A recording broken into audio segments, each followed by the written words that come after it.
Shalom, shalom, shalom. Humble servant of the Lord,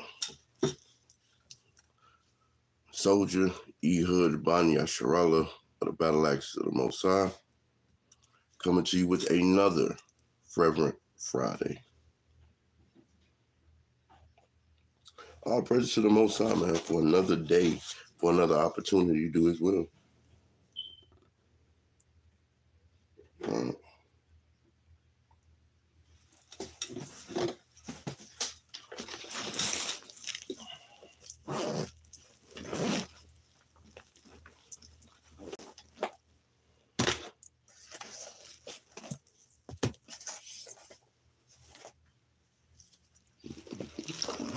Pray that y'all been having a blessed week.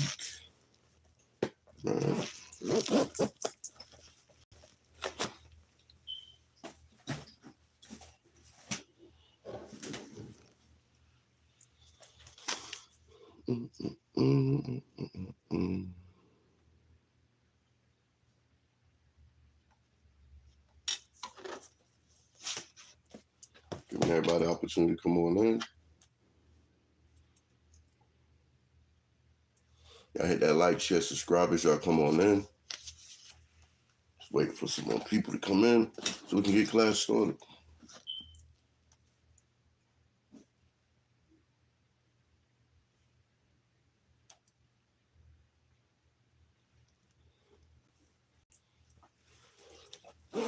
Shalom, shalom. See you, Carl.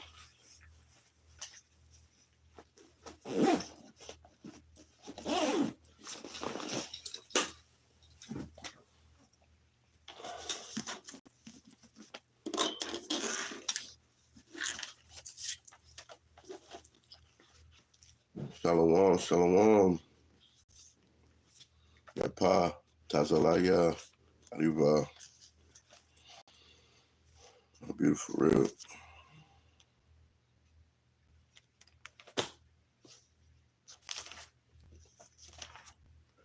And this week been up and down, down and up. All right. But all praise to the Most High for us being able, excuse me, for us to be here now, you know. A lot of people didn't wake up this morning, right? A lot of people took their last breath this morning. So we have a lot to be thankful for, right? It's just because things are not going your way currently doesn't mean that that's the final outcome of a situation, right? So, see, they're already trying to mess with with the connections and numbers, things of that nature. So again, I'm just waiting for people to come on in. A lot of things going on behind the scenes this week. I mean, you got everybody's really talking about this situation with Shannon Sharp dealing with a heathen Edomite woman, allegedly, right? And being caught up. But his pride and his haughtiness led him to that situation, right? Most times not going to get off his throne and warn you or any of that stuff. And we had Capt William told him, hey, they're going to come for you. And he laughed it off. Monique came on the show and said, hey, leave them young women alone. She's a woman of age, morals or some standards or something, right? To grow with. Kind of laughed that off. Now they're saying that he, well, y'all know what they're saying that he did to a snow roach, right? You call them snow bunnies? Nah, I call them snow roaches, right? Now they're saying that he did something to her, and they're trying to cancel him, right? We now have a weak culture being pushed on the youth to cancel things of our own people, right? But the things that should be getting canceled, they're not. That's exactly how they're utilizing and weaponizing that whole cancel situation, right?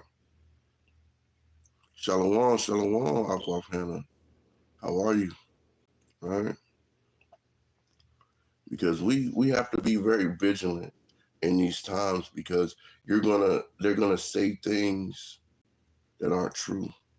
They're gonna utilize technologies to try to capitalize off things that are not true, right? As you can see,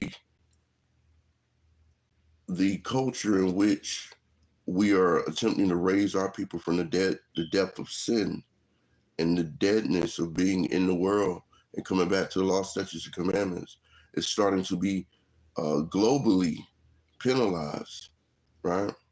I'm sure y'all see online our brothers that are in France teaching the word of the Most High. They have now been outlawed to do any gathering or street teachings and things of that nature. These are the first steps of the drought of the world. The drought of the word is coming, right? These Bibles are creating a uproar with these heathens. Shalom, shalom, Moses. Shalom, so Jerubbaal. We have to be prepared for the things that are going to happen.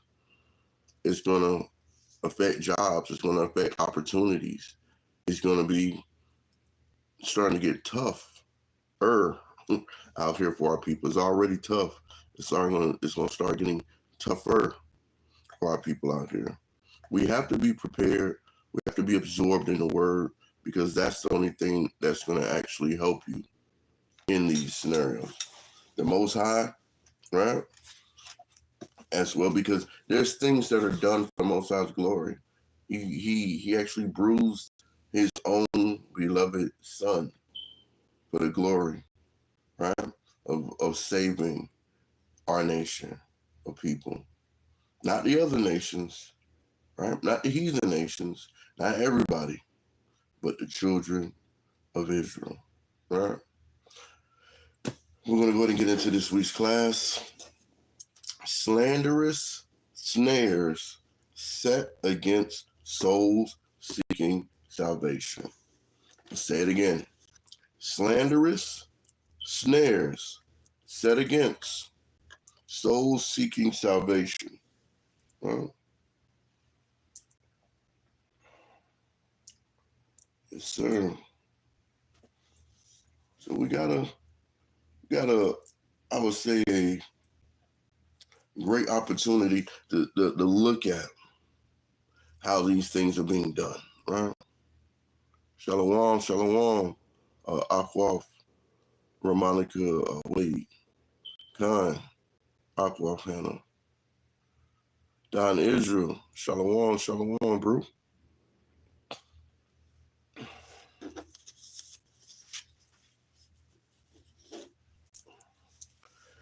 So we're going to start out. The Lord had me in this chapter this whole week, and I asked, Lord, hey, why do you keep bringing me back here to this chapter? Is it something you're trying to show me? It was. He was trying to prepare me for something that happened this week, right? So I'm going to start out with the first precept.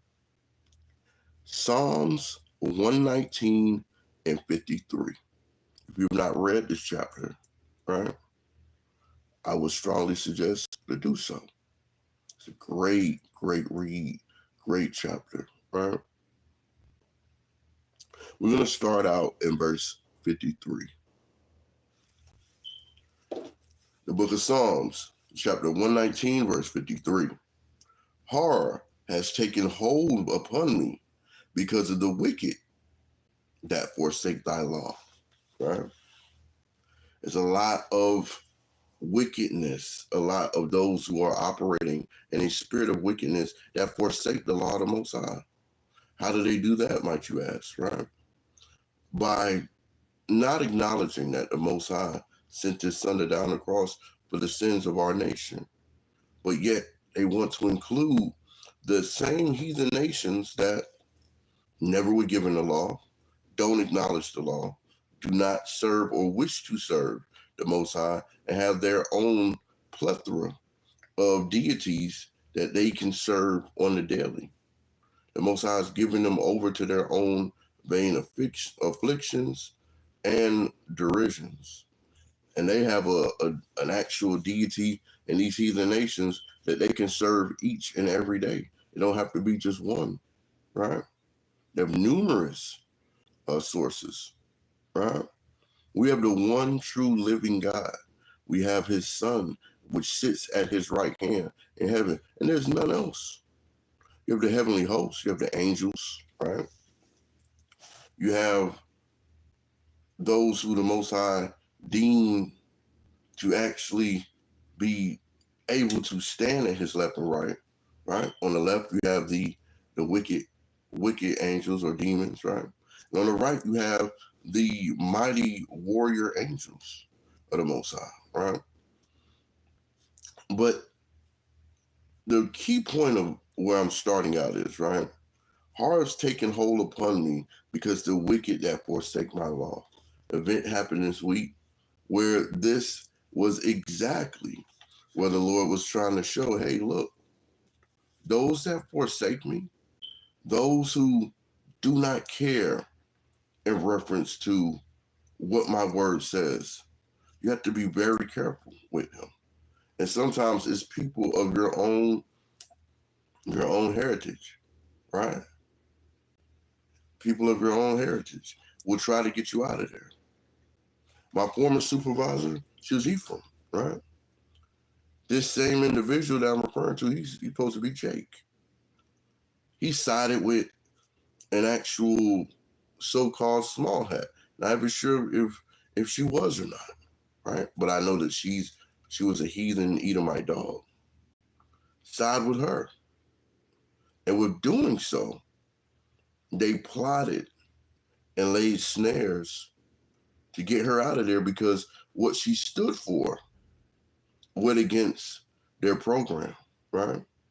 Went against them doing things that were frowned upon by the company. But you're going to have these types of mutinous situations when you deal with anything. When you're in leadership of inside your home, leadership upon your friends, you're going to have mutinous men and women that are laying in wait to either take your place or to destabilize the whole situation. Shalom, King James of Judah, right? So we have to look at this to see where we're going next. I'm going to repeat it one more time. The book of Psalms, chapter 119, verse 53. Horror have taken hold upon me, right? These horrors that are going to start to take a hold upon us, we have to be vigilant through this. It says, because of the wickedness, or Salaki, because of the wicked that forsake thy law. These horrors that are going to be foretold is your own family members starting to spread lies upon your other family about you that care about you or like you, right? Because they forsake the law. Don't call him around. Don't call her around. They just going to talk about the Bible. They're going to ruin a good time. I bought us all this catfish. Don't invite them to the fish fry. They're going to say catfish is unclean. And it's clean. We cleaned it already. We know how to clean fish. Just because you don't eat something, don't put that on us, right? Oh, they say we going to the church on the wrong day. Boy, on Saturday, boy, I'm finna hit the mall. I'm going to the club Friday night. I'm not finna get up early on my Saturday. I got to get up and wash my car. I got to go to a hair appointment, right? They're willing to forsake the Most High. They're willing to forsake his laws to keep the Sabbath, right? Oh, he said he can't come to your party. He got to go to something called the new moon, right? What is that? What the moon got to do with not coming over here to see your family? See, that's that crazy cult stuff that they're in, right? When you try to show them in the Bible, I'm not trying to see all that. That's your Bible. It's the same Bible, you know, Auntie so-and-so bought us the same Bible as kids. It's the same one. It's no different. I don't know what you're doing with the Bible, but my Bible don't say that. Go get your Bible. I'm not finna do all of that, right? But yet what they'll do is when they get around other people, they will show and set slanderous snares set against souls seeking salvation. You might have a family member to say, hey, I don't think we're supposed to be going to church on Sunday. I saw this online that's saying that they changed, you know, church from Saturday to Sunday. Look, I ain't trying to get into all that argument. We gonna play these cards or what?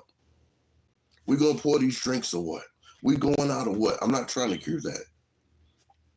That spirit is already operating in that individual to set those slanderous snares, right? I don't know what that got to do with me, right? He always out here talking about white people this, white people that, right? When it happens to that individual, now all of a sudden, oh man, I can't stand how white people be acting. Well, my job, what they did, this, that, and the third. Now it's a problem. When the Bible warns us of the hearts that's going to take hold because of wicked that forsake thy law. People on your job, right? People in your community, in your neighborhood, anywhere you have these types of things.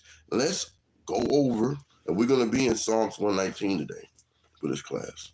We're going over to Proverbs 28, right? Because we need to get a characteristic of these wicked that they're referring to that forsake the law of the Most High, right?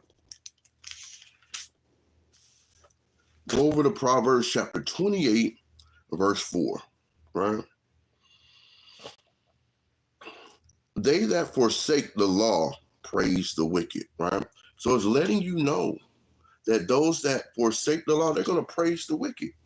Those same people that agree with cousin so-and-so, with auntie so-and-so, with grandma so-and-so, right? Uncle so-and-so, they're going to praise the wicked, right? You heard my nephew, you heard my niece, we're not doing all that. I'm not going to throw away all these shrimps and catfish. You could just go on.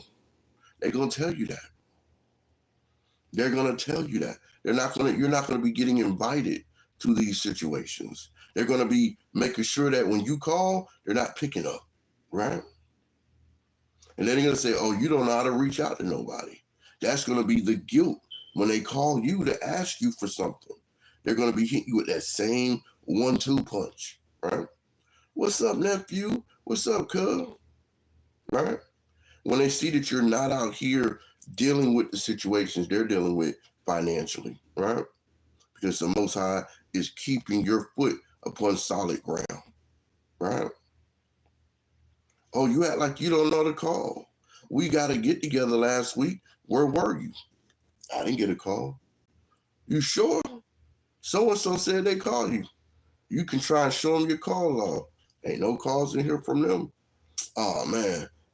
Man, your phone must be tripping. Who you got? Now they changing the narrative of the conversation to deal with it, right?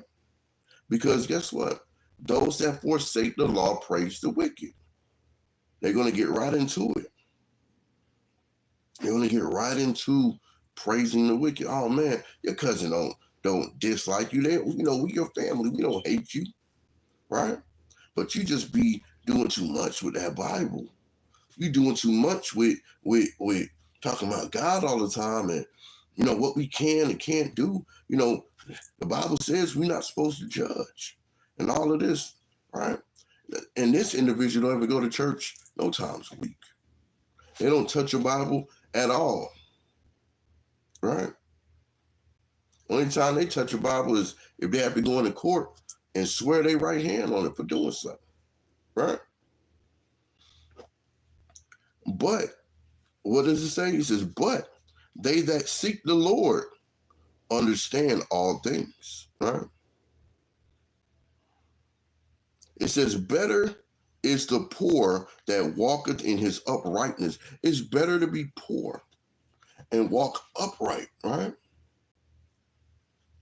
Than he that is perverse in his ways, though he be rich, right?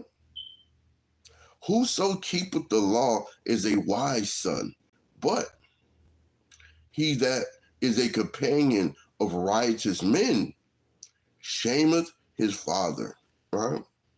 There's a lot of our people who have friends that are riotous, right? A lot of these sisters, they walk around with a pack of riotous females. When they go out, why she keep looking at you? You look at me one more time, we gonna be into it. Same thing with the men. Man, he always looking at me. He's always doing this. We have become, as a people, we've allowed the next generation to be some of the most tenderest people. These curses are at an all-time high because of the way that a lot of these children were allowed to be raised. I'm going to just say it like that. These men are extra tender. These women have such an evil eye towards not only their brothers, but their sisters and their children, right? Social media has taken our people in such the left side of the Most High than being righteously on the right. If they could, a lot of our people would curse Christ out to his face. They would. They would. They definitely would. Saying things like, oh, you can't lead me and this, that, and the third, and who do you think you are? Same people that was hating on Christ when he walked the earth. Those same spirits are back on this earth right now, right? If they could crucify him over again, they would dang sure do it with no remorse, right? But it says here, they that forsake the law, because we started out saying because of the wicked that forsake the law, horror has taken hold upon us, right? Now we're seeing how we can identify them going forward. They that forsake the law praise the wicked. So you now have to know that those people who are going to forsake the law, they're going to praise wicked things. Oh, the supervisor took you into the office because you missed last week because you said you had new moon, you couldn't work, or you couldn't come in on Saturday because of the Sabbath. We all got to work, you know. We believe in God, but you don't see us doing all of that. What you doing? Just go to church on Sunday. He'll forgive you. Right? This is where we have to start standing up for the Most High to actually let our family members know, let our friends know, look, the God you serve and the God I serve are two different entities. You serve the God of your imagination. I serve the God of Abraham, Isaac, and Jacob, the one true living God of the Bible that brought our people out of Egypt, right? Into the wilderness, into the promised land, right? The same God that put curses upon our people for not keeping his commandments, right? The same God that has mercy upon us each and every day, that gives us grace, right? When a lot of times when you're not willing to speak up, especially against your family, especially against your friends, I'm not telling you to get into a whole blown out argument with your coworkers, right? But there's ways that you can get around when they're disrespecting the Most High, because I'm not going for it no matter where I'm at, right? Jude 1 and 3, right? Read Jude 1 and 3. That's where we're going. It says, beloved, or beloved, right? When I gave all diligence to write unto you of the common salvation, it was needful for me to write unto you and to exhort you that ye should earnestly contend for the faith which was once delivered unto the saints, right? Because what's happening is our people or not earnestly contending for the faith anymore. Right? It's getting to the point where you'll sit and listen to somebody slander the Most High that woke you up, woke your children up, allowed you to breathe peacefully. You will allow that, right? That's these slanderous snares set, right? Against souls seeking salvation. You can't let someone who slander the Most High, right? You can't. You have to contest. Simple question. Hey, why do you hate God so much? What did he do to you that you hate him so much that you're willing to blaspheme him or to disrespect him, and he could just kill you just like that? You have to make sure your people understand having the fear of the Lord is the beginning of wisdom. If they have nothing to fear, where would the wisdom come in and say, you know what? I don't hate the Lord, but because really all it is, a lot of times they hate the lies that they were told that they hold on to. You got to break them lies off of them. Show them the truth of the word. This is how you can test, right? This is how you contend, right? You can let them know, look, I'm not trying to argue with you. Man, I love you, man. We've been down since this, and this is something that the Lord is showing me. I'm not telling, it didn't happen overnight for me, but at least I want you to try. You ain't trying to go to heaven? I don't believe in all that. Okay, no problem.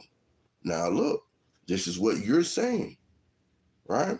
Your blood not on my hands no more. You have to leave them with that understanding of, look, this could be your final warning right here. And if they're willing to say something stupid, like, oh, well, if it's my final warning, why are you worried about it? You know what? You're right, bro. You're right, brother. You're right, sis. I pray the Most High have mercy upon you. Oh, you ain't got to pray for me. No problem, right?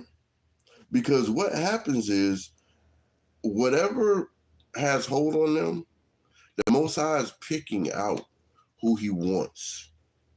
And if he's picked you, don't waste that pick. A lot of people tuned in for the draft last night. Oh, guess what? It's, to me, like I call it, I said that's a slave auction. No different than the NBA draft. No different from the NFL draft or any of these drafts. When we got off those slave ships, right? When our brothers and sisters were taken in 1492 and 1619, when they got off those ships, they were entering into the draft to play for a wicked nation's team, right? Nigga sold the Master Johnson out there in Jacksonville. Nigga sold the Master so-and-so out in Tennessee. Masters out in Cincinnati. No different than that last night, right? Everybody said, well, Deion Sanders' son didn't get picked, and this, that, and the other. So what? So what? You got to understand, you are going into an industry that does not care about you. As soon as any of y'all get hurt, contract or no contract, as soon as they get hurt, they're going to say he's a bust. Did he know he was going to get that injury? Did they know that was going to happen? Now he's a bust. The same high hopes they have for him. Oh, he's the number one pick and this, that, and the other. All that means nothing. It's satire, right? It's satire.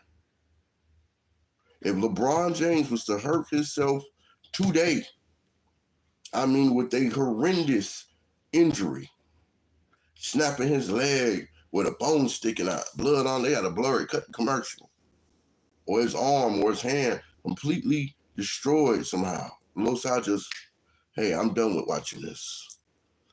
All they're going to do is speak on the narrative. First, it's going to say it's unfortunate, right? Then it's going to turn into he's overworking himself, right? He's 40 years old. Why is he playing basketball, right? He wasn't good as Kobe. Kobe had 5 rings. Wasn't good as Michael Jordan. Michael Jordan had 6, he only had 4. It will turn into that narrative, right? Then you'll start to get the former players that played with him right? Start coming out and giving stories, just like they did Kobe when he died. Kobe didn't talk to me. Kobe was like this. Kobe was like that. Kobe had this going on. I saw Kobe with all these women at the party. I saw this and that going on. You start becoming talebearer, right? And you're probably saying, well, would I do that, right? These are the same slanderous snares that are set for souls seeking salvation. All I did was utilize a different narrative of sports, entertainment to show how that can be done, right? When you start to fall into situations, and the Most High starts to test you, right? Hold you in the fire, you're going to get your family, especially if they find out about it, right? Yeah, I thought the Most High was on his side. I guess not. He lost his job. Now what are you gonna do? Better not call my phone. She better not ask for me to, watch her kids while she go look for another job or XYZ, right? It's gonna turn into those same talking points. I heard her husband ain't on good terms. Same talking points want to start to come, right?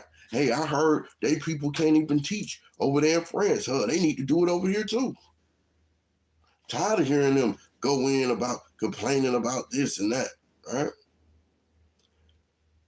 We have to be prepared to not only contend for the faith that we have, because if you know that you serve a God that's going to fight for you, where is your faith from, right? As Christ already told you, being ashamed of him, be ashamed of you. It's only fair, right? Come with me over to Psalms 94. Come with me over to Psalms 94. Because we got to ask ourselves a question. If we say that, hey, I trust in the Lord, I got faith in him, right? And you not contending earnestly for the faith, right?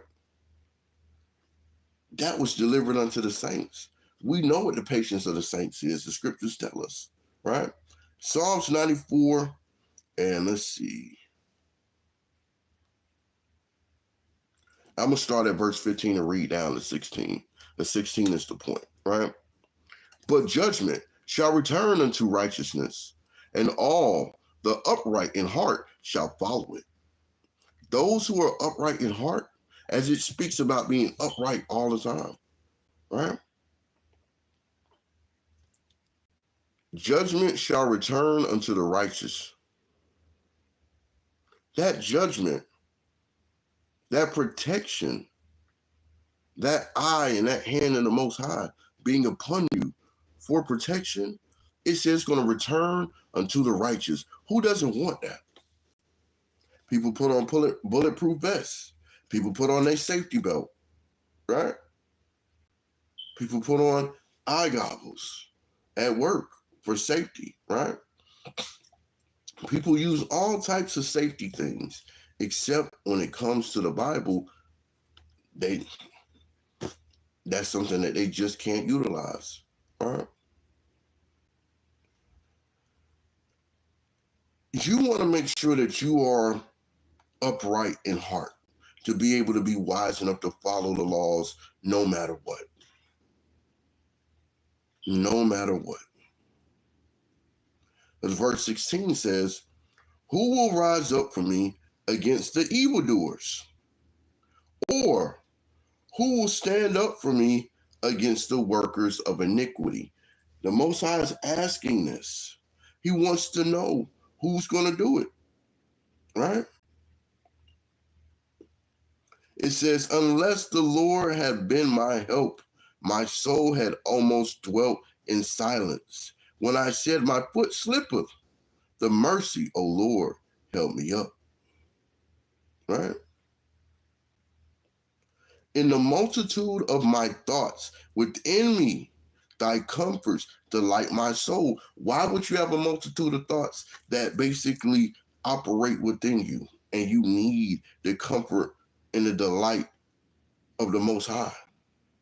When those horrors have taken hold of you? Yeah. That's when you're going to need that, right? You lose your job, you thinking, what am I going to do? How am I going to pay my bills? I got this coming up. I got that coming up. I got this coming out. I got that coming out. The Lord is giving you everything you need. He says, now I want to see you trust in me before I level you up to the next level. I want to see how much you're going to contend for me. I want to see if you're going to rise up for me against the evildoers, right? It says, who will stand up for me against the workers of iniquity? Does the Most High need us to go out there and fight his battles? No. But he wants to see if I'm blessing you, if I'm completely visible in your life and you know it, are you willing to stand up for me? Are you willing to actually go toe-to-toe for me, not allowing these workers of iniquity to rise up over your people, rise up over your family, right? Are you willing to do that? Are you going to be shunned? Yes. Are you going to be blackballed? Yes. Will people commit mutiny against you? Yes. This happens in the truth and outside the truth. Not everyone is happy for your growth in the truth and outside the truth. Think about it. Christ was accelerating upon his men, right? He was getting more and more hate. He was doing more and more miracles. Judas was just, man, he think he wrong. So what, he turned water into wine? Oh, he think he wrong. I didn't see 5,000 people eat from that fish. How did he, it was just a little piece anyway. Oh, he always doing this. Oh, he's always doing that. I'm finna get these laws, man. Now he's saying he the son of God, right? Shalom, Akwaf Bossing up, right? As everybody come on in, hit that like button, like, share, subscribe. If you're new, right? If you are new, say shalom in the chat. Brothers and sisters will say shalom back, because we understand that there's an opportunity each and every time we come on this platform to reach out to our brothers and sisters worldwide, scattered to the four corners of the earth, that this may be someone's first time hearing the message of the Most High being brought to them in such a degree, right? So we don't want you to be shy. Hey, no one's going to bite your head off.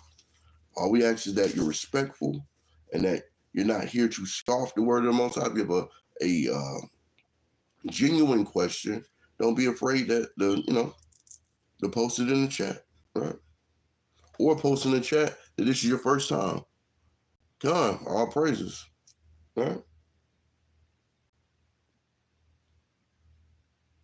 Let's see. Shalom, Serena, right? Hope that you join the edification of the class, right? Now we're going back, right? Because we see that hard's taking hold of us, right? Because of the wicked that forsake the law. We saw who the wicked were that were forsaking the law. It says, they that forsake the law praise the wicked. So they're one and the same, right? But it says those that keep the law contend with them. They want to contend against those that keep the law, right? Shalom, shalom, speckled bird. Good to see you as well, right? Then it says that we should earnestly contend for the faith, right? Then it says, who will rise up for me against evildoers? Who will stand up for me against the workers of iniquity, right? We have to be prepared to do so, right? If we want the Most High to do that for us, we need to be prepared to stand up for him, right? We're back in Psalms 119. We're now going to be at verse 61, right? And I'm going to start at verse 59. I had this at the beginning of one of the songs I did, right? Psalms 119, verse 59. I thought on my ways, right? And turned my feet unto thy testimonies, right? Using wisdom. Wisdom is the beginning of knowledge, right? Having wisdom is fear of the Most High. That's why he said he thought on his ways. Maybe your ways wasn't pleasing to the Lord. This is why we're supposed to examine ourselves. This is the reason why we're supposed to have a spiritual audit each and every day of ourselves, of our thought, words, and deeds. When we pray, Lord, forgive me of my sins. Each thought, each word, each deed that I've committed. And if you know what you did, tell them. The Lord can see it right there on you. It's no different from when you look at the stat sheets for a player. He's a good runner. He can throw with both hands. He's able to dodge tackles. The same way the Most High can look at the sins that are on you versus the sins that are not on you. You can see what laws you're keeping versus what laws you haven't kept or not even trying to keep. This is why we need to have a more intimate time with the Most High. When we pray, we need to have that intimacy. Turn the TV down. Put your phone on vibrate. Those people can call back. That text message can wait. That social media alert is not important. We need to make sure that we're thinking on our ways, and we have to turn our feet to thy testimonies. Got to get in this Bible. It's full of testimonies. Full of them, right? Verse 60. I made haste. This is the most important and crucial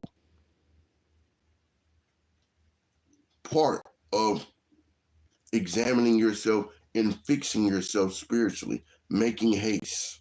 Oh, I'll stop smoking cigarettes tomorrow. No, you won't. Oh, I'll stop, hitting my wife tomorrow. No, you won't. I'll stop stealing from the store tomorrow. No, you won't. I won't sell my body no more after tonight. No, you won't.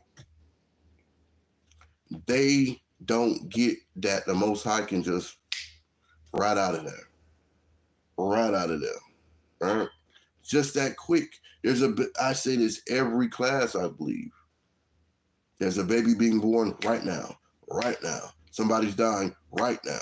Right now. Right now. Does he really need... He's always moving things around. The Most High is the ultimate general manager of this planet. Like you have a general manager on the team. Why did they trade him for him? That was a stupid trade. No. Right? Why did my baby die, but my wicked uncle's still here? He reserved the wicked for the end. Right? He reserves the wicked for the end. And a lot of people say, well, that's not fair. Why is it?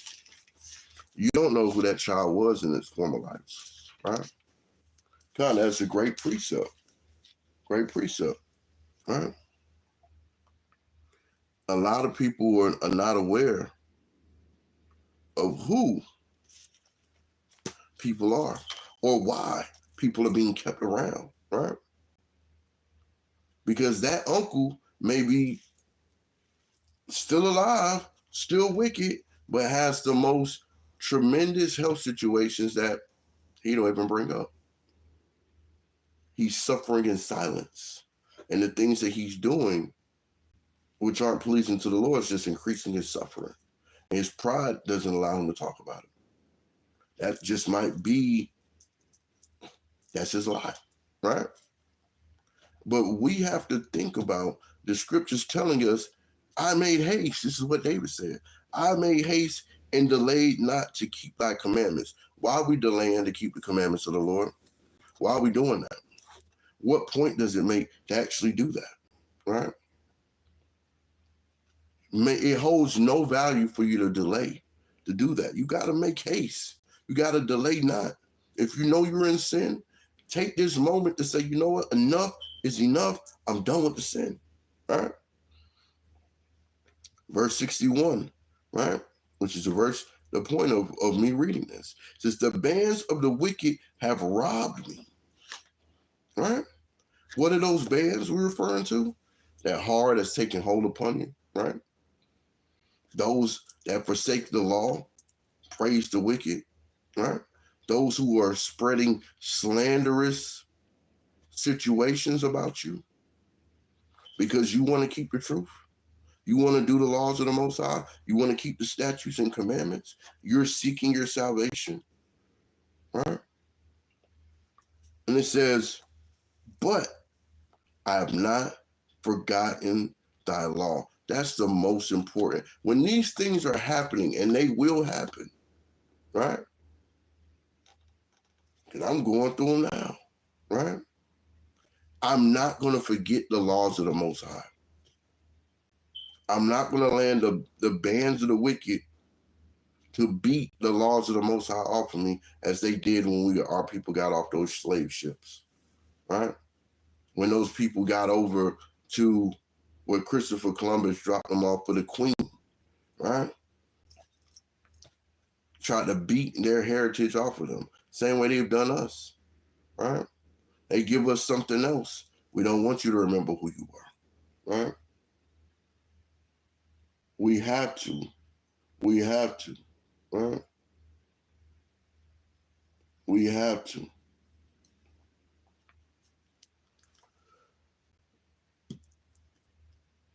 Psalms 61 gives us something really important to really think upon. Because if we're not looking at, you're going to be robbed of a lot of opportunities. You're going to be robbed of family members, right? You cannot forget the laws of the Most High, no matter what. No matter what. And there's going to be some things that are going to be difficult. There's going to be some things that's going to make you upset. Come with me over to Psalms 58 and 6, right? We have to look at Isaiah is basically dealing with the hypocrisy that's being brought against them because of what the people are doing and saying, right? So we have to understand that Isaiah at this point had to show them, hey, you got to fast. You got to give alms, not just monetary, spiritual alms, right? You got to be in prayer. These are things that are important to the Most High, right? Because these bands that the wicked have robbed you with, let's take a look at that. The book of Isaiah, chapter 58, verse 6. Is not this the fast that I have chosen? To loose the bands of wickedness, to undo the heavy burdens, and to let the oppressed go free, and that ye break every yoke. Right? He was taking this fast because he wanted the Most High to basically operate in this current situation of the hypocrisy of what his people were doing. Right? That's the reason why he was taking that fast. Right? He was looking for the rewards of godliness for his people, not just himself, but for his people. Right? He wanted them to go back to keeping the Sabbath, right? Because he told them, there is no peace, saith his God, to the wicked. There is no peace for the wicked. There is none whatsoever. Because we have heavy burdens that are put upon us, right? That our people have to be able to recognize these heavy burdens, right? Let's get an example of these heavy burdens. Let's look at what Christ said in regards to these heavy burdens, right? As he had to warn about the scribes and Pharisees to his disciples. The book of Matthew, chapter 23, verse 4. For they bind heavy burdens, and grievous to be borne, and lay them on men's shoulders, but they themselves will not move them with one of their fingers. What was he talking about? Verse 5. But all their works they do for to be seen of men. That's what he was warning them about. That's why he was saying, observe and do, but do not ye after their works, for they say and do not. This is why he was saying this. This is how the bands of the wicked have robbed it. This is the actual harm that's taking hold upon, because they're forsaking the law. They're trying to take the law into their own hands to do what they will with it, which is not the way of the Lord, right? This is why it's speaking in regards to why that fast that was chosen to loose the bonds of wickedness, right? And undo the heavy burdens. Because it says, but all their works they do to be seen of men. So when they're out, when you have these so-called pastors and evangelists out here going to the street, we're going to feed the homeless, right? And what do they show up with? Food sacrificed on the idols. What do they show up with? Pepperoni pizzas, right? Pork hot dogs, right? All of these things that are an abomination to the God that they claim they're serving, when they're not doing that. They're serving the God of their own imagination, right? Because we still have to keep each and every law that has to do with us. If that was the case, Christ wouldn't have said it so much. The Most High wouldn't have said it so much. The disciples, the prophets wouldn't have kept speaking on keeping the laws. The Most High wouldn't have in his word, if ye love me, keep my commandments. You have to understand, Christ is not the Most High. He's already explained that numerous times. But yet those who are mislearned, and a lot of these churches will say, no, that's not true. And he did this and that. Stop it. Stop discrediting the Father. What you're saying is the Most High doesn't exist, because now you have Christ, and he killed himself on the cross if he's supposed to be God at that point. That the logic doesn't even add up. Why would God come on earth to kill himself if he's eternal? So clearly they don't understand what these definitions mean. Well, he did this and that, and why couldn't he do that? You're adding, right? You're adding to it. So when you have scriptures like, it pleased the Lord to bruise his son, which was Christ, they ignore that, right? When Christ said, I came in the name of my Father, they ignore that. So now is Christ a schizophrenic? God is not the author of confusion. But clearly they're confused because they study not to show themselves approved unto the Lord now. Right? But what he's warning the disciples about is, look, they're going to put these burdens on you to keep the laws the way they want you to keep them. But they're not going to lift those burdens off of you. They're going to try and create so many burdens. And some Christians say, well, that's what you guys are doing. You're creating the burdens. We're not creating, right, the actual burdens, right? Shalom, Speckled Bird. Have a blessed day. God. Make sure you subscribe, share, and you're always welcome to come on back, right? We have to look at what's being done. The Christian church will put burdens on you, right? Shalom, Aquafalina, right? And say, well, I can't be perfect. So now you're putting the burden of sin on somebody who may have just was getting ready to turn away from that sin of lust, of gluttonous, right? That sin of murdering, right? Might be a sister in there that's getting ready to have her fourth abortion. But you say to her, well, you can't be perfect. Now she don't feel bad going into Planned Parenthood. He doesn't feel bad about going home, beating on his wife and his children because he's drunk again. Because you told him, hey, he ain't got to be perfect. But Christ said, be perfect like the Father. They're giving out false information. These are the slanderous snares that are set against the souls seeking salvation. And it's done every Sunday. Y'all ain't got to come to church on Saturday. You know why? If you do come on out to the church picnic. We're going to be washing cars. We're going to have plates for sale. We're going to be doing this and that. So that's what you would do with the Lord's Sabbath day. Play in his face, right? Out there just sinning to be seen, right? Seen to be sinning. Because it says they all are working, but I'm start verse 5 again. Matthew 23 and 5. But all their works they do for to be seen of men. Car wash, bake sale, right?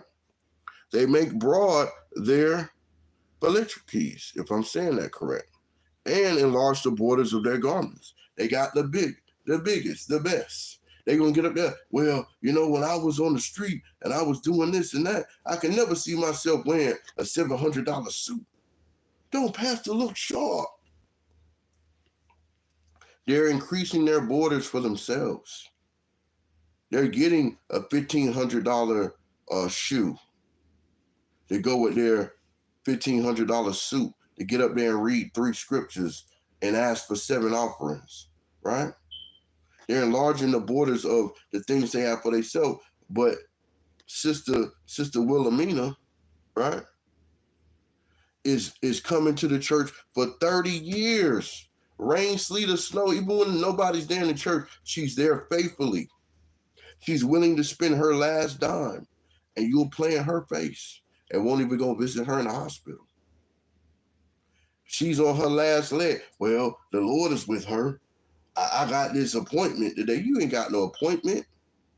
You going out to eat with some more sinners that have enlarged their own borders, that don't care nothing about the sheep. How come y'all not? Yeah, you know what, brothers?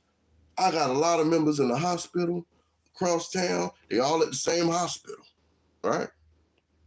Let's go on over there and help get some of these spirits of sickness off. No, they want to order another shrimp platter to go with that 3rd drink that they had. They're spending the church's money, right? They see that person calling because she on her last breath. And they saying, Pastor, we need you to come down here to the hospital. Oh, I'm caught up in something right now, brother. Call one of the deacons. Deacons sitting there with you. They all put their phone on silent. We in a meeting right now. We'll put up some prayers for her. They not praying for nothing. They don't even pray over their own food, right? Shalom, shalom, my brother Tha'ab, right? They love the upper rooms at feasts and the chief seats in the synagogue. They love all of that. And they're doing it right in our people's face, right?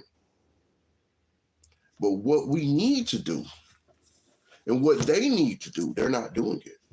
Go to 2nd Ezra 14.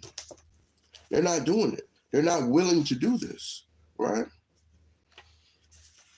They'll always say, let go and let God, right? They always say that, right? Let's look at if they're really doing that. The book of 2nd Ezra, chapter 14, verse 14, right? It says, let go from the mortal thoughts, cast away the burden of man, put on now the weak nature, right? And those mortal thoughts, you can go to Romans 8, 5 through 7 to get that precept if you ain't got it written there, right? Because these heavy burdens that the wicked have robbed us with, robbed what? They're robbing you of your salvation. They're robbing you of your opportunity, right? These are the horrors that have taken hold of us, right? It's showing you the next step of what those horrors bring. Those heavy burdens and grievous things that's laying upon men's shoulders, upon women's shoulders. If you don't give this offering, the Lord's not going to bless your household. If you don't give this offering, your children may end up dead. If you don't give this offering, you're going to lose everything at this moment. If you don't, these are the heavy burdens, right? That's why it says, let go from the mortal thoughts, cast away the burdens of man, and put on the weak nature, right? That's what we have to do. Put on that weak nature. What is that? Humbling yourself, coming back to the Most High, right? Coming back to the Most High. Jump over to chapter 13 and 38 of 2nd Ezra. It says, and shall lay before them their evil thoughts, and the torments wherewith they shall begin to be tormented, which are like unto a flame, and he shall destroy them without labor by the law, which is like unto fire. Right? These are going to be the situations if we don't let go of those mortal thoughts, to cast away those burdens, right?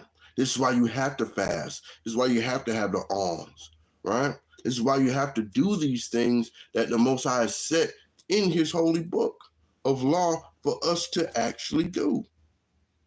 Because you want to make sure that you loose these bands of wickedness and undo these heavy burdens, because they're not going to lift a finger to get them off of you when you're burning yourself out in the truth.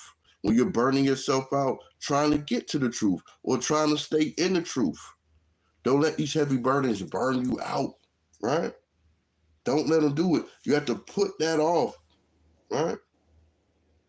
You got to put off that weak nature. Put it off, all right? Let's go back. Going back to Psalms 119, right? Going back to Psalms 119. And we're going now, we went from verse 61, now we're at verse 69, right? It says, the proud have forged a lie against me. This week I have endured this, right? A lot of us have endured this on a daily basis. Our proud family members, our proud friends, our proud co-workers, right? They are always, right? Shalom, shalom, shemet, right? They are always in these snares of forging lies. When you forge something, it's like you see the people working in the, with the anvil, the steel maker. He's making a sword. He's curing. He's putting it in the fire. He's beating it out. You know what I'm saying? He's looking down to make sure he has to cure it. He has to put it in the cool water. He has to make sure it doesn't warp or have cracks in it, right? The proud have forged a lie against me. They're going to do this. These are things that are going to be done.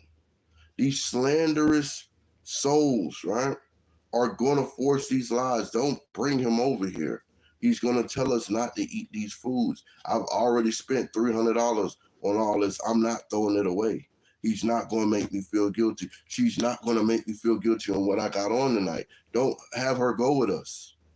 She be acting holier than thou anyway. She don't need to be worrying about going to no party or nothing, right? Always sending me Bible verses and stuff. Who you supposed to be? Juanita Bynum? No, she don't. Hopefully she's not that, right? But these are the scoffings, these spirits that are on our people, right? That are on our nation. They're sitting right here, right? Right here. Our people who don't know the law, who are forsaking the law, this is what they're doing. The proud have forced a lie against me, but this is the but, right? This is the but. But I will keep thy precepts with my whole heart. That's the important part, man. Making haste, as we read earlier, right? Making haste. We want to get the bands of the wicked off us. What do we have to do? We have to make haste, because the proud, they're going to forge a lie against you. What you going to do? Give up? You going to just throw it all? Hey, I'm tired of these lies, man. I'm done, bro. If it means I got to keep going through this, I'm done. No, you're not done. Get up and fight, man. Get up and fight, right? Just like in Harlem Nights, when Slick was fighting old girl, right? Oh, you want to hit people with trash cans, right? He hit her with a trash can. Sometimes that truth, when you flip their lies back on them, when you flip their scoffing back on them, right? It's like you done hit them with a trash can. That trash can is all they lies and the things that they scoffing against. When you contend for the faith, you hitting them with that trash can of truth, right? Their lives are thrown away. That trash can is holding their lives together and holding them responsible. And when it hit them, they can't deal with it. All their lives are all over them. They don't know what to do. Oh, you want to hit people? What Delary said, you want to hit people with a trash can, right? You're going to be into a fight with those you love. The enemies of a man's house, like the scriptures say, right? You have to be prepared for that. You have to be prepared for mutiny. Your children may try to plot against you and your wife. Your wife may try and plot against you and your children. Your husband may try and plot against you and one of your children. There's so many different variants of that. You have to be prepared. Children, your parents can plot against you if you're a child, right? Because our parents are still trying to plot. Well, when are you going to give that stuff up? You come to church with me on Mother's Day. Nope. Not coming to church with you on Mother's Day. I don't call my mom on Mother's Day. These high holy days, I don't call her on those, right? These holidays, like not high holy days. Because I call her and say it's new moon, she'll be like, oh, okay. You know we're supposed to be doing this on new moon. Oh, I gotta go. Okay, no problem, right? Because you know what you have to remember when they forge these lies against you, right? You know what you got to remember? I'm finna get it. I'm finna show you what you got to remember, right?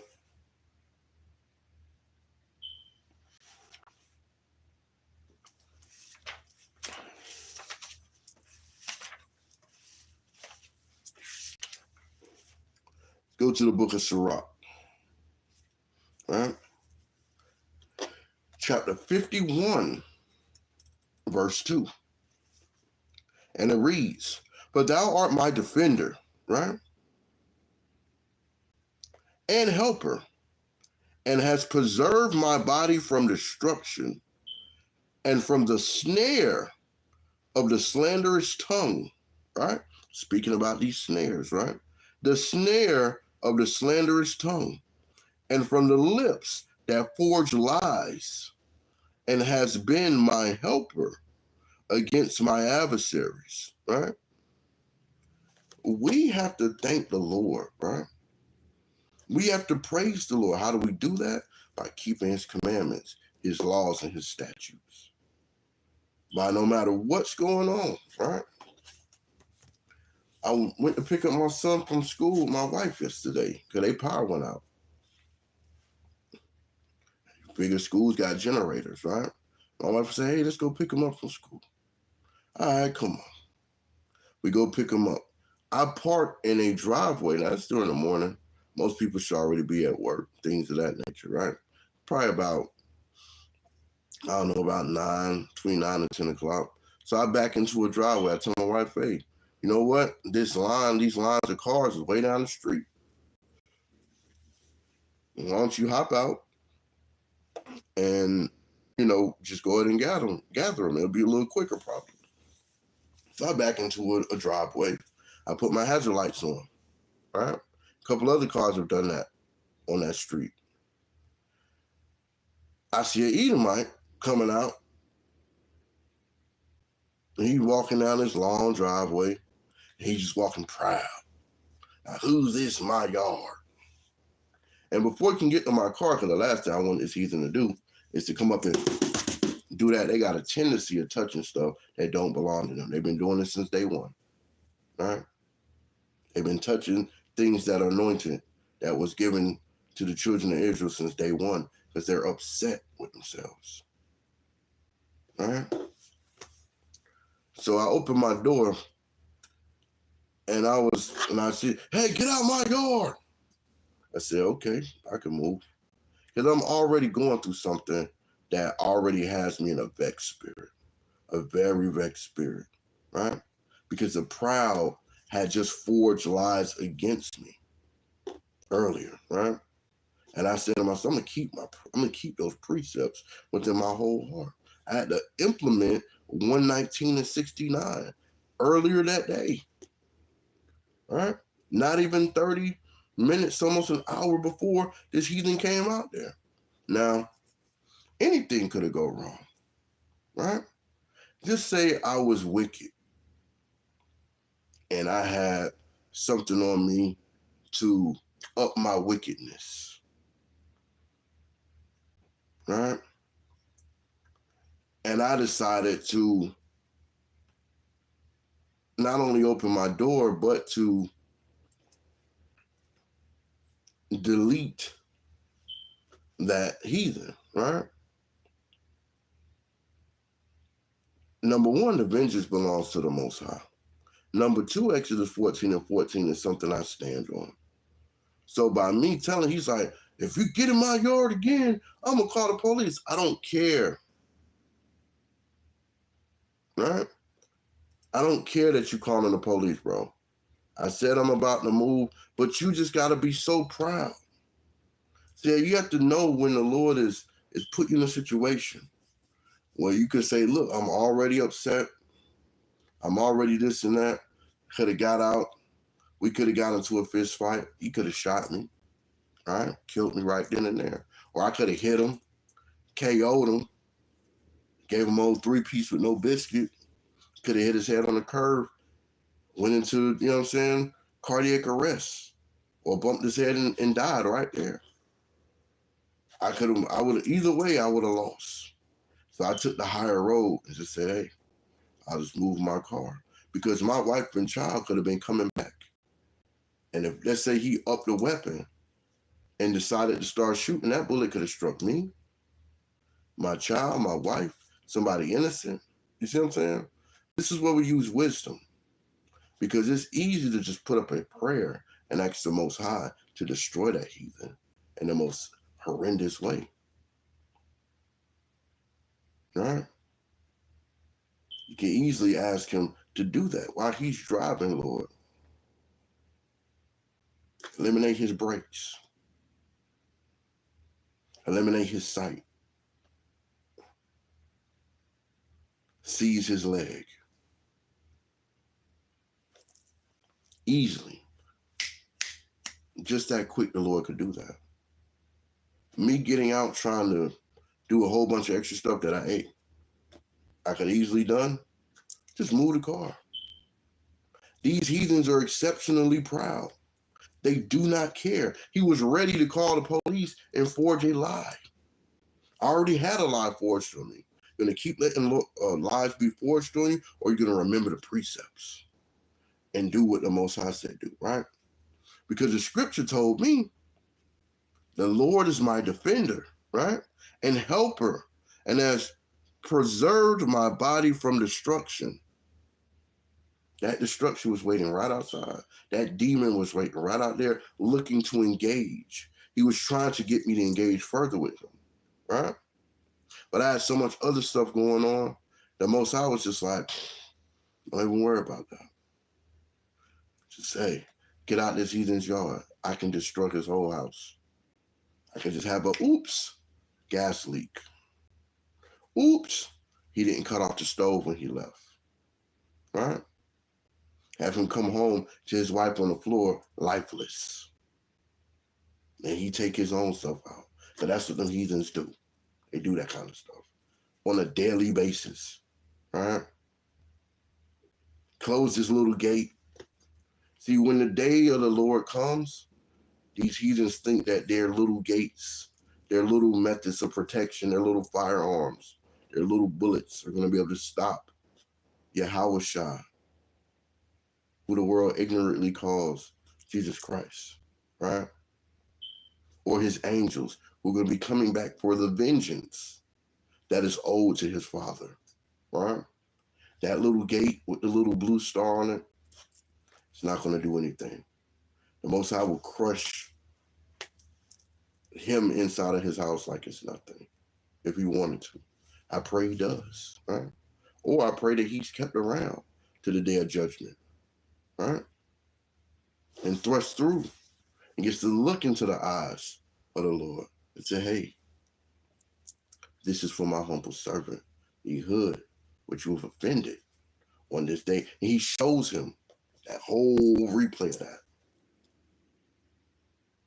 All right? And he thrusts this through and ends him. Right? These are the things we can pray for. These are the things that we can look forward to if we are doing what the Most High says do.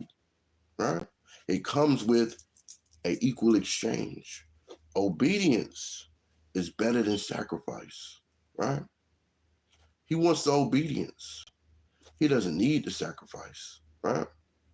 The sacrifice you can give is by staying in complete submission and obedience to the Lord, sacrificing sinful ways, right? Sacrificing iniquities, right? But it says, from the snare, the slanderous tongue, I'm going to call the police on you, boy. He didn't say boy, but, that's what he was thinking, right? And it says, from the lips that forge lies, and has been my helper. The Lord has been my helper against my adversaries, right? And it says, and has delivered me according to the multitude of thy mercies and greatness of thy name from the teeth of them that were ready to devour me, and out of the hands of such that sought my life, and from the manifold afflictions which I had. Why are we not looking at these scriptures and saying, man, I got to do better? We have a God that will fight for us. Get out the way so he can land a knockout blow. Get out of the way. We're in the way, right? We got to do that because the Lord is already our helper. Come over to 2nd Ezra 16, right? You got to know the Lord has been our helper. He's going to be our helper in the time of adversity, right? The Lord is my rock of salvation. Whom shall I fear? The Lord is the strength of my life. Whom shall I be afraid? When the wicked came upon me to eat up my flesh, they stumbled and fell. I stand on that, right? I believe this is where you have the faith. This is how you contend, right? When those things come upon you, this is when you stand up and boldly say, I will trust in the Lord, right? 2nd Ezra 16 and 76. It says, and the guide of them who keep my commandments, right? Matter of fact, jump up to verse 75. Be ye not afraid, neither doubt. Because when you're going through these horrors, when you're going through these bands of wickedness, right? It says, be ye not afraid, neither doubt, for God is your guide, and the guide of them who keep his commandments and precepts, right? Saith the Lord God, let not your sins weigh you down, and let not your iniquities lift up themselves, right? We have to stand on this. If you're not standing on this situation, if you're not standing on what the Most High said, he's going to guide you through these situations, you're going to keep running into it, right? You're going to keep running into these problems over and over and over, right? Let's go back. Psalms 119 and 78, right? It says, let the proud be ashamed, right? Because these prideful people will be ashamed when the Most High puts these afflictions upon them. For they dealt perversely with me without cause, ready to call the police and lie, right? But I will meditate. Slakia, meditate. I said mediate. Meditate in thy precepts, right? We have to meditate in those precepts, right? Because guess what? The proud will be ashamed. How will they be ashamed? Let's look and see.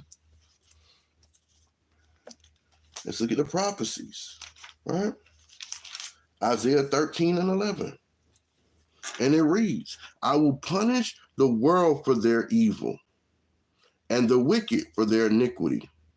And I will cause the arrogancy of the proud to cease and will lay low the haughtiness of the terrible, right? And when you go over to Jeremiah 48 to 29, you saw the pride of Moab, at that point. Very prideful people. Hurry up and buy. You leave now, right? Very pride, right? Very prideful. Proverbs 16, right? I was going to get that precept, but with Moab, but we already know how prideful. It's just going to be an example precept. But I'm going to just go over to Proverbs 16 and 18, right? It says, pride goeth before destruction, and a haughty spirit before the fall, right? Better it is to be of a humble spirit with the Lowry, right? Than to divide the spoil with the proud, right? I would have got out that car, would have divided the spoil with the proud. Would have been out there being prideful. And guess what the police gonna do? They're gonna arrest me because I'm on his property, right? I'm a black man in a white neighborhood. So of course they're gonna side with their side, right? They're gonna do that. All that, we're all the same, brother. All that stuff goes out the window, right? We have to let the Most High punish the wicked and punish the world for their iniquity and cause the arrogancy of the proud to cease. This is how he's going to do that, right? This is how he's going to do that. That's why it says the pride goeth before destruction and the haughty spirit before the fall. Those things will cease. The Most High is going to have those to cease, right? Let's go back. All right. Psalms 119, we're going back. We're going down to verse 85. It says, the proud have digged pits for me, which are not after their law. That was the pit that he was digging. What'd you say? Trying to coax me into getting out and doing something to him. Probably had his little peckerwood pea shoot on, right? Ready to try and take him a trophy of the children of Israel. We already know who they people are, right? But again, it says, the proud have digged pits for me, which are not after thy law. Our own people do this. Not only just the heathens, our own people do this. All kind of pits. Hey, we got you doing this and that. You can make anything up on a stat sheet. Told my supervisor that yesterday. You can make up anything. You can manipulate this system any way you want. We work remotely. Show me a live version of what I've done, right? Oh, I ain't got to do that because you can't do it. You don't have it. So it's easy to just make up a lie. It's easy to do that. That pride is going to fall back upon him. He doesn't know. He doesn't know the law, doesn't respect the law, doesn't care about the law, right? Hold this, right? And jump over to Psalms 38. We're coming back to 119. But jump over to Psalms 38 real quick. 38 and 12, and it reads, the book of Psalms, chapter 38, verse 12. They also that seek after my life lay snares for me, and they that seek my hurt speak mischievous things and imagine deceits all the day long, right? But I, as a deaf man, heard not, right? And I was as a dumb man that opened not his mouth, right? This is how we're supposed to deal with it. When Buddy just kept trying to coax on and extra stuff, had to be deaf. You know what? Act like I'm over here, Buddy. Got to be blind. I don't receive you, bro. Just move my car, right? Not worried about your little property, right? Because you never know. When you have to come face to face with the visitation of the Lord, how will you deal with it? These heathens are going to call out. Lord's going to be like, I don't know you, buddy. Who are you? Get off my property, right? There's no gate for y'all. Off my property. There's no room for y'all. Get off my property, right? These snares that they leave out, right? These mischievous things that they imagine, right? Go back to Psalms 119, right? And go to verse 110. It says, the wicked have laid a snare for me, yet I erred not in the precept. We got to keep on the path of the straight and narrow. This is why you make haste and you turn your feet. And you make haste and you, hey, I'm getting out of this sin. There's snares all out here for you, right? There's slanderous snares set against the souls seeking salvation. There's a lot of them, right? There's a snare being set for you right now. Will you fall into it? Have you dodged the snares that Satan has set? Right? Have you dodged them? Can you see them? Or are you going to fall for the same trick over and over and over? Your weak points are already exposed to the spirits that sit on the left-hand side. The Most High already knows where you're weak at. That's why he tries to build you to bring you stronger, right? But a lot of people don't take advantage of being built up. They're too busy for the Lord, right? They're too busy to be built up in his ways, right? Go back to 2 Ezra 3 and 36. We got to understand that what these heathens are doing, right? We got to understand that these precepts that we're not forgetting, as we just read in 110, Psalms 119, 110, we got to remember why these are so important, right? Can't let the spirit of distraction keep you from doing thus say the Lord, right? Salakia, 2 Ezra 3 and 36. Thou shalt find that Israel by name has kept thy precepts, but not the heathen. It was never given to them. It was never given to them whatsoever. And we pull that precept when we go to the end of Psalms every time to read verse 19 and 20 of the 147th Psalm, right? When we read that to them, they try to just, oh, you're twisting the Bible. No, just reading it, right?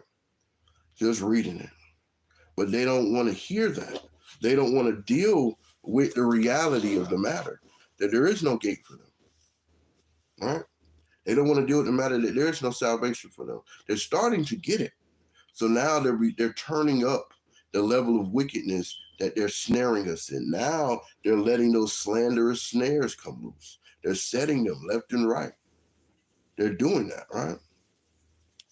Jump over to Psalm, hold your 119, jump over to Psalms 79.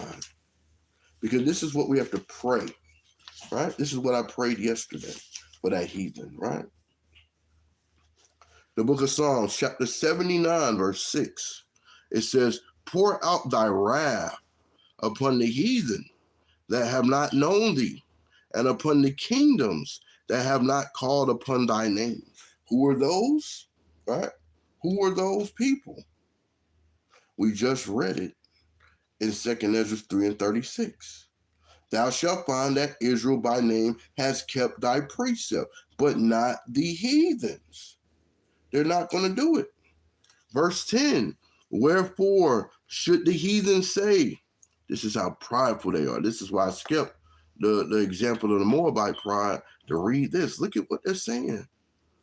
Wherefore should the heathen say, where is their God? Let him be known among the heathen in our sight by the revenging of the blood of thy servants, which is shed. They play a serious game of Russian roulette. They're playing Russian roulette with 4 bullets and a 5-shot revolver when they say that, right? That heathen pride is at an all-time high. At an all-time high. We see it day in and day out. We hear it day in and day out. We see the rhetoric, the propaganda. We see the action. We see the disgust that they have for our people. And guess what? Our people still want to save them foolishly. But what if y'all always talking against the white man? You're always talking about this. How come y'all never say why do y'all feel that way about the Moabites, right? so-called Chinese, or the so-called Russians, or the so-called Japanese, right? Or the so-called Africans, or the so-called Arabs? Why do y'all never ask those questions? Those same people are pressing y'all in y'all community each and every day. Each and every day. They hate your guts just as much, right? But you're too foolish to see it. And versus you loving and being closer to your people, you're failing them by being content with saying, oh, well, I'm not going to feel like that. That's y'all that feel like that. Okay? I'm not going to do this. That's on y'all. All right. I get it. All right. You're gonna have to bite that bullet. And it's gonna come back to haunt you. Right? When they tell you, hey, you're not one of us, get from around us. You can't stay here. Take you and your ugly children and leave. Then all of a sudden it's gonna make sense. It's gonna be, oh, right? It's gonna be too late to be upset. Right? Go to Baruch 4:25. It says, my children, the book of Baruch, chapter 4, verse 25. My children suffer patiently. Right? The wrath that has come upon you from God. We're waiting for that wrath to come upon these heathen nations, right? We're waiting for the wrath to come against our people who oppress us as well. We can pray that the Most High wake them up and things of that nature, but hey, versus seeking evil in your heart, pray for them. Pray for the Most High to visit them, right? To change their spirit around. And if that's not his will, then to do his will, right?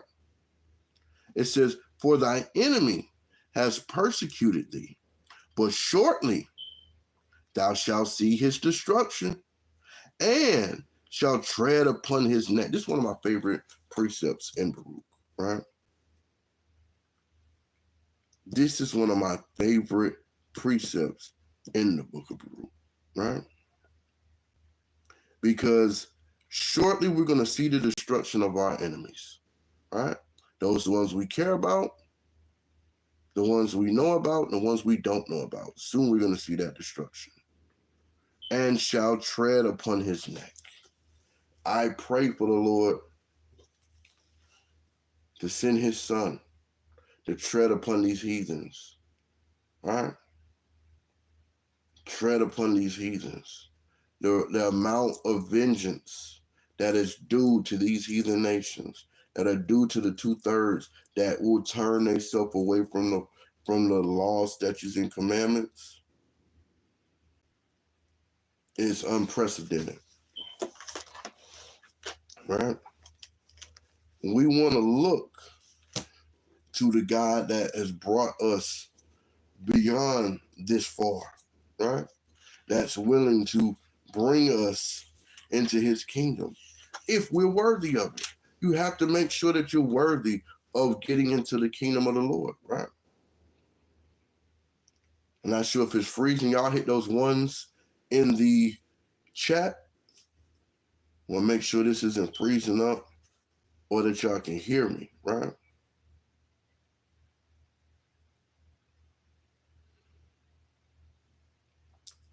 Ones in the chat if y'all can hear me, right? But I don't know if my feed is frozen or not. And they like to play these games, right? While you're doing that, if you can hear me, oh, the water, sis. The water, Sharia. Come on, y'all hit those likes, those shares, subscribe. Put this on your social medias, man. Your family may need to hear this message today. Somebody that just, for whatever reasons in your algorithm, may need to hear this message today. Do that. Cast your arms by sharing the word of the Most High to the four corners of the earth. Use their technology wisely to do the will of the Lord, man. Right? Psalms 108:13. Right?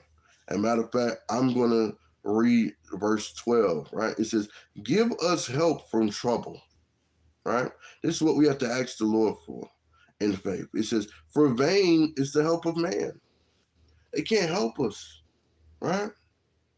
You can give out $1 billion in stimulus, But if that's still not enough to buy a week of food or to pay your bills, because those electric company not going to say, hey,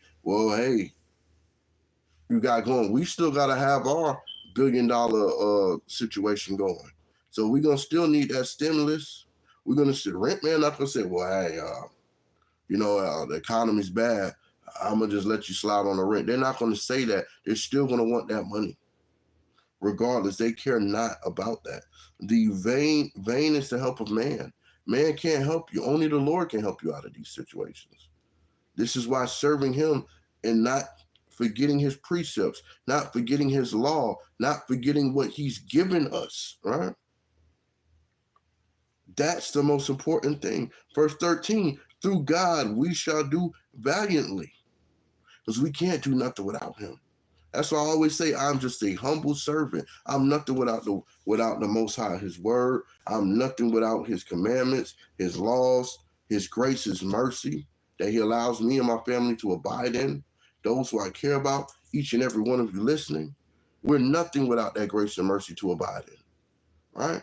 We have to make the best of each and every day that the Lord gives us by holding ourselves accountable for our thoughts, words, and deeds, right? It says, through God we shall do valiantly, for he it is that shall tread down our enemies, right? We have to look at it, right? We have to look at it. Versus me getting into it with him, right? You'd say it's easy to look at Psalms 109 when you pray against your enemies, right?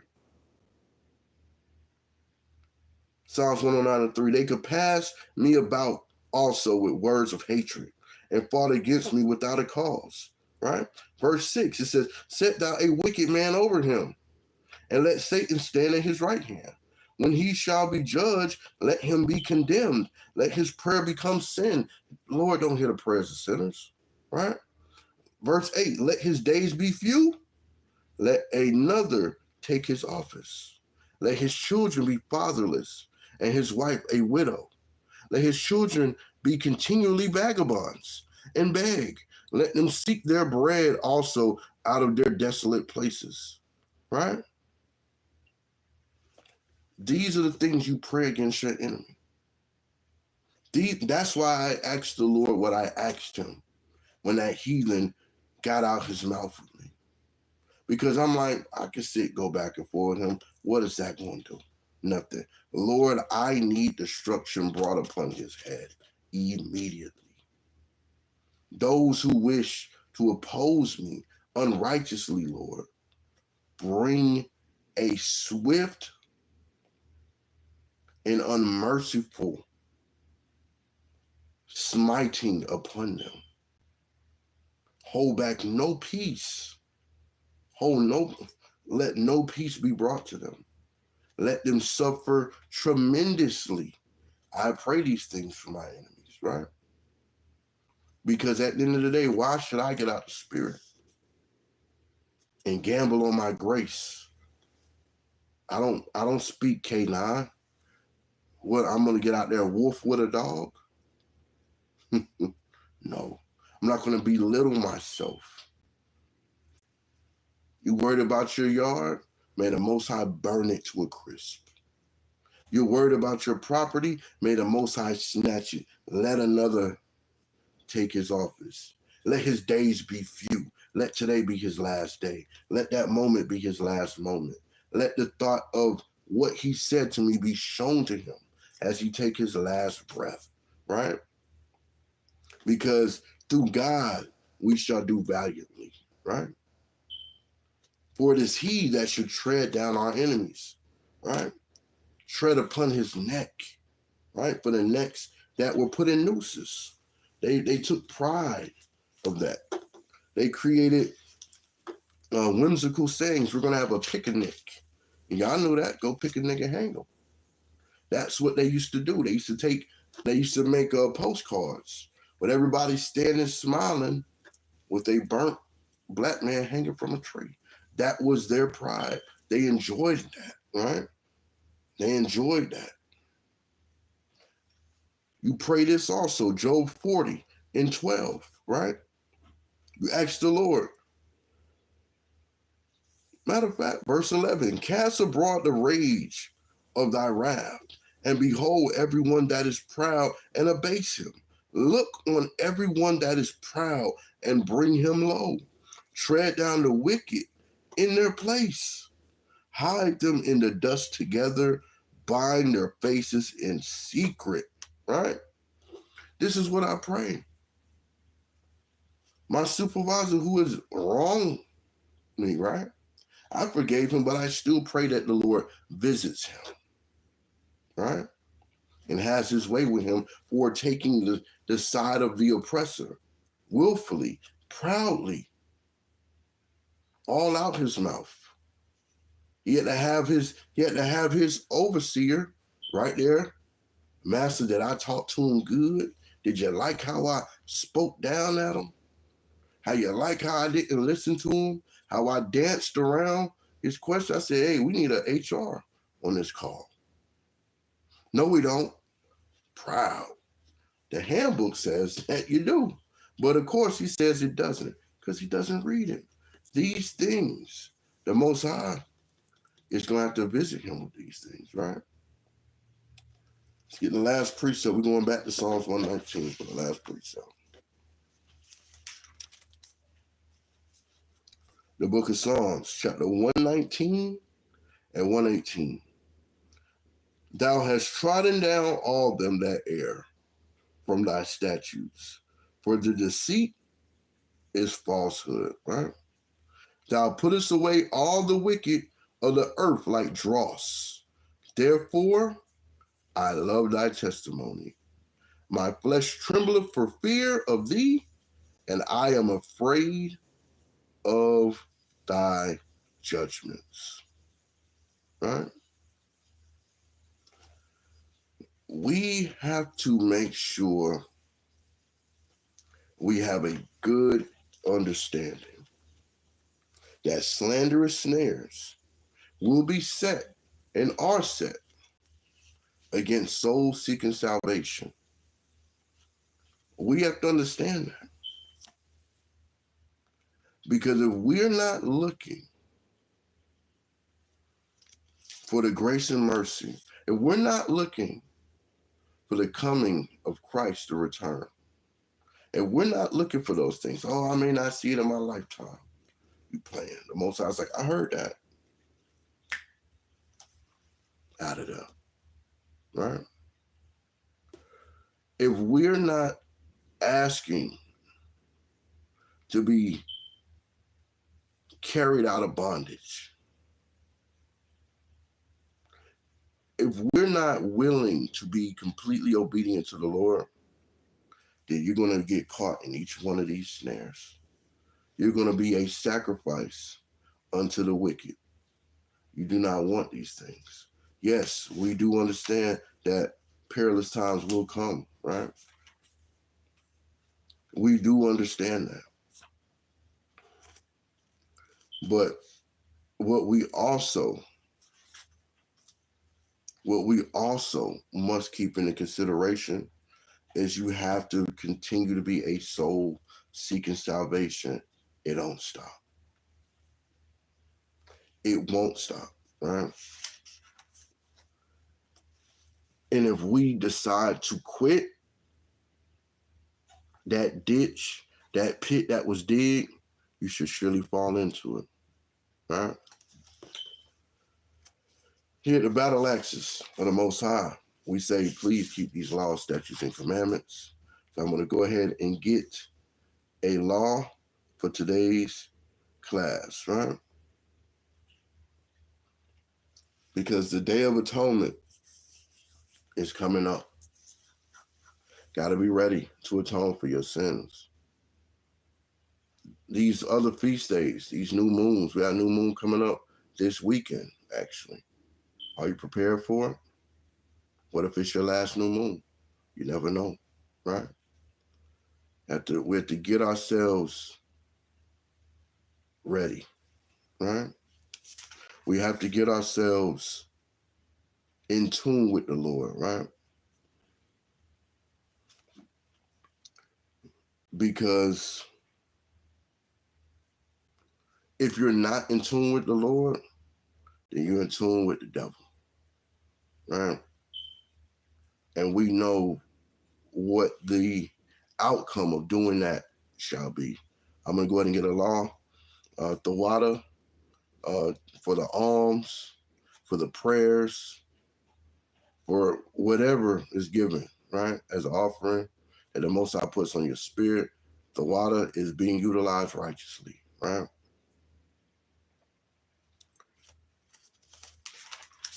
See here, get this law for y'all.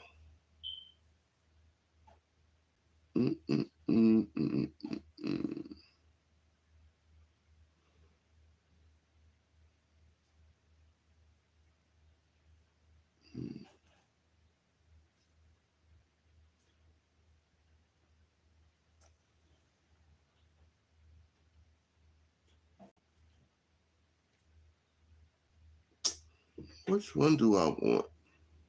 Verse 16. We're going over to Leviticus 19 and 16, right? It says, thou shalt not go up and down as a talebearer among thy people. Neither shalt thou stand against the blood of thy neighbor. I am the Lord. Thou shalt not hate thy brother in thy heart.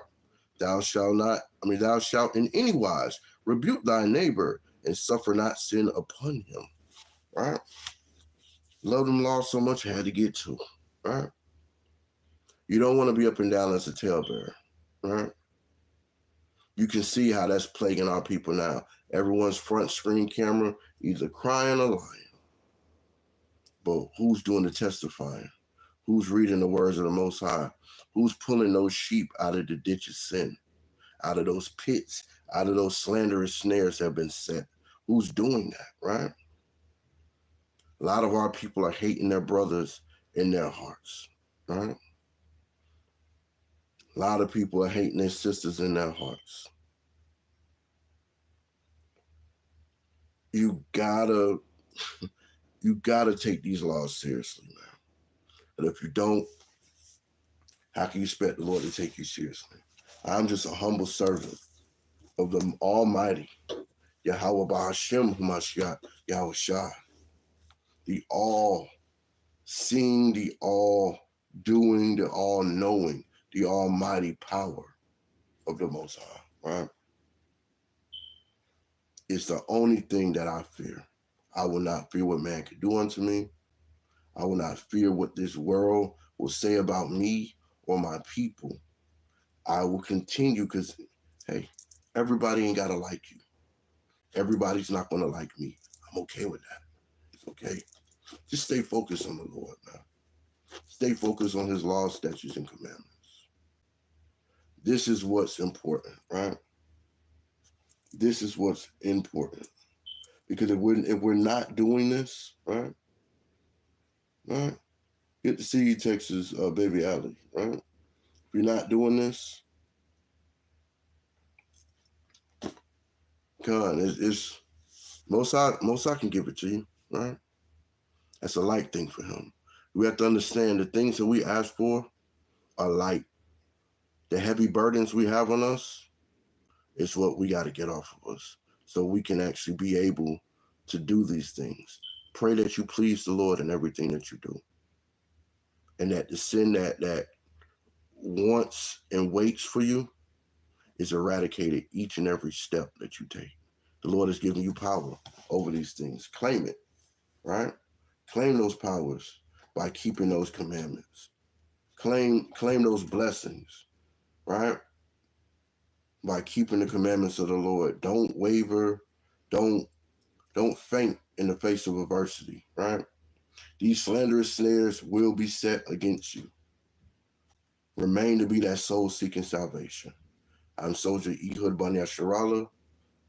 Have a Barak day of preparation. Get ready for that Sabbath to come in.